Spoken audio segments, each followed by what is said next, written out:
Tras padecer más de medio siglo de luchas fratricidas, el pueblo colombiano ha manifestado en los últimos tiempos y en diversas formas su rechazo a la violencia y su voluntad de paz, de manera semejante a como lo planteó Jorge Eliezer Gaitán en la Marcha del Silencio a comienzos de 1948 para protestar contra la violencia que se extendía por diversas regiones del país. Gaitán representaba una esperanza de redención para los sectores populares y su asesinato significó la muerte de una ilusión.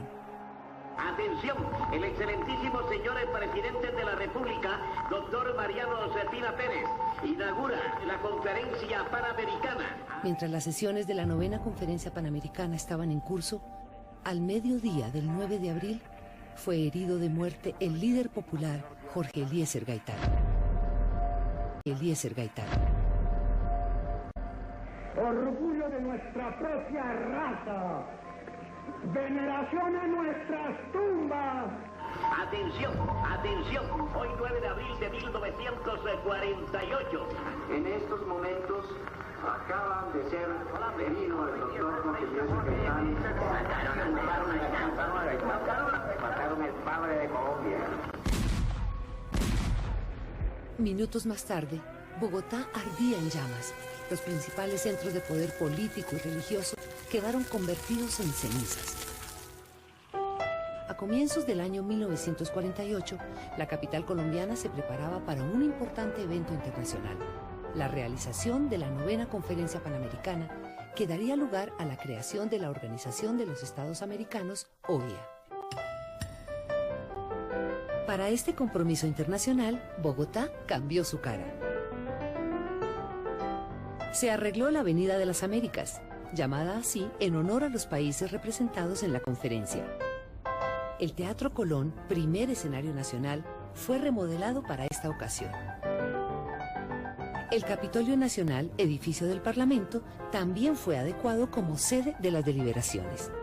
Su más reciente restaurador, el arquitecto Alberto Corradain, explica los cambios que se hicieron al interior de esta edificación. Para la conferencia panamericana hubo necesidad de hacer una serie de obras específicas, porque el edificio no estaba preparado para recibir tantas comisiones como las que iban a surgir en la organización de la conferencia. La conferencia de 21 naciones del continente estaba proyectada para el mes de enero, pero Argentina y Uruguay solicitaron su aplazamiento hasta que los Estados Unidos resolviera su política frente al llamado Plan Marshall para la recuperación de Europa y explicaran su actitud frente a América Latina.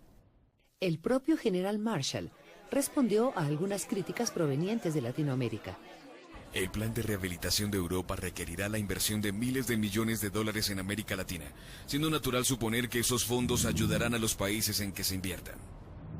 En efecto, América Latina aportaba alimentos y materia prima que era necesario comprar para enviar a la Europa destruida. Al aclarar las inquietudes, la 9ª Conferencia Panamericana se inició el 30 de marzo de 1948. Se realiza la 9ª Conferencia Internacional Americana, convocada para resolver problemas de interés general. Las delegaciones comenzaron a llegar y de inmediato se iniciaron las sesiones en el Capitolio Nacional. La presidencia la asumió el canciller Laureano Gómez. El escritor, abogado y parlamentario Alberto Dangond Uribe explica quién era el doctor Gómez. Laureano Gómez era un personaje de primera categoría, no solo entre nosotros, sino en el panorama hispanoamericano. Y como canciller de la República en ese momento, le correspondió no solo presidir la 9ª Conferencia Panamericana, sino prepararla. Y a esa conferencia asistieron los personajes más notables de toda América Latina, porque se trataba de un acontecimiento de primera categoría en el panorama americano y en el ámbito de las decisiones de ese tiempo. Otto Morales Benítez, abogado, ministro y escritor, se refiere a los objetivos de la conferencia. Estabilizar las cosas básicamente jurídicas, llegar a un Estado totalmente democrático. Ningún Estado, por poderoso que fuera, podía tener poder político superior a ningún otro Estado. Lo que se resolvió aquí está orientado a tener las relaciones para conservar la paz en el continente. Colombia, como muchos otros países de América, contaba con dos grandes partidos políticos, el liberal y el conservador. El primero defendía amplias libertades y una mayor participación democrática, mientras el segundo se apoyaba en la tradición católica y en la defensa del principio de autoridad. La conferencia fue instalada por el presidente conservador Mariano Ospina Pérez, mientras el Partido Liberal de Oposición, cuyo jefe único era Jorge Eliezer Gaitán, no fue invitado a la conferencia. La no invitación a Gaitán seguramente tiene mucha vinculación con los desventurados acontecimientos que sucedieron después, porque si Gaitán hubiese sido invitado a la conferencia panamericana, quizá el ambiente y el panorama hubiese sido completamente distinto y los sucesos del 9 de abril no habrían tenido el cariz desventurado, creo yo, que tuvieron. Pese a que la ciudad vivía un ambiente de fiesta, en el fondo existían fuertes tensiones sociales y políticas que se agravaron con la exclusión de Gaitán a la conferencia panamericana. Y a las inmensas masas liberales que en todas partes constituyen la incontrastable mayoría del partido. Mientras la conferencia seguía su curso, el 8 de abril Gaitán logró un importante triunfo profesional como abogado penalista al obtener la libertad de Jesús Cortés, teniente del ejército, cuyo caso se había convertido en un escándalo público al dar muerte a un periodista por supuestos ultrajes al honor militar. Absuelto el teniente Cortés, emotiva defensa del abogado Jorge Eliezer Gaitán, quien salió en hombros del despacho judicial. En la mañana del 9 de abril, Gaitán recorrió los espacios de su casa de habitación como tantos otros días, para luego dirigirse a su oficina sin saber que ese viernes lo esperaba una cita histórica con el destino.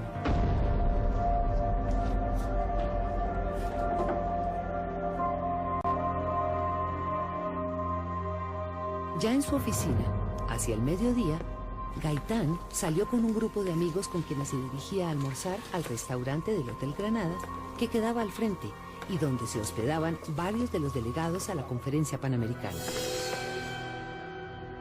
Unos minutos después de la 1 de la tarde, un hombre hizo 2 disparos a la espalda de Gaitán, quien cayó gravemente herido. Una versión del periodista Jorge Padilla, quien lo acompañaba, sostiene que Gaitán salió del edificio y el asesino que se encontraba esperándolo al lado de la puerta disparó contra él. La segunda versión, dada por Plinio Mendoza Neira, quien iba a su lado, señala que el asesino estaba de frente. Gaitán alcanzó a verlo empuñando el arma y giró el cuerpo para regresar a la oficina. Y fue allí cuando recibió los disparos.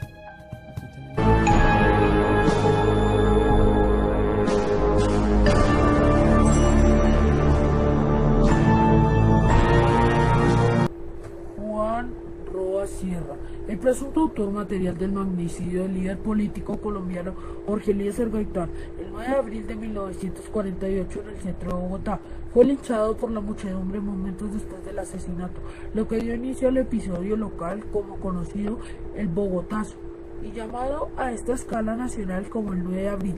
Su prematura muerte dejó muchas dudas con respecto a los verdaderos responsables del crimen.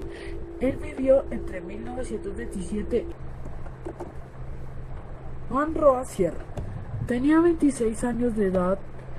Había nacido el 4 de noviembre de 1921. Sus padres fueron Encarnación de Sierra, de 52 años de edad, y Rafael Roa, quien había muerto en 1927 de una enfermedad de los bronquios, adquirida con resultado de su trabajo en piedra.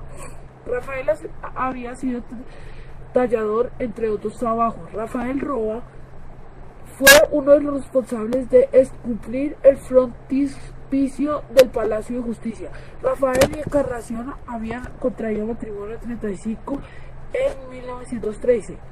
Gaitán era el héroe político de doña Encarnación. Ella estaba preparando su ropa de luto por la muerte del caudillo liberal en su casa cuando se enteró por la radio de que el asesino era su hijo.